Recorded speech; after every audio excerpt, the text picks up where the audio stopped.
Plus d'un an après la mort de leur père, les enfants de Didier Arafat seront devant les tribunaux. L'information fait le tour des réseaux sociaux en ce moment. Une affaire qui porte sur de gros sous. Ils sont outrés face à certaines choses qu'ils ont du mal à comprendre plus d'un an après la mort de leur père. Eux qui ont obtenu de la justice le droit de succession à leur père en juillet dernier. Nous sommes outrés par les libertés que vous croyez pouvoir prendre dans le cadre de l'exécution du contrat enregistré exclusif signé par Didier le 25 octobre 2017, ont réclamé les maires de Lachouana, Maël et Ravna. De fait, en qualité d'héritier de Didier Arafat à travers leur mère, les enfants veulent tout savoir du patrimoine de leur père. Ainsi, dans une mise en demeure adressée à Universal Music Africa, les enfants veulent avoir une transparence dans la gestion des droits d'auteur et des contrats signés par leur père Didier Arafat.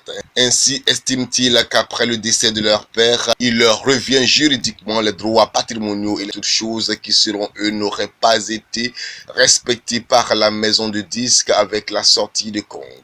Également revendiquent-ils d'avoir un accord préalable avant toute divulgation des œuvres de leur défunt père.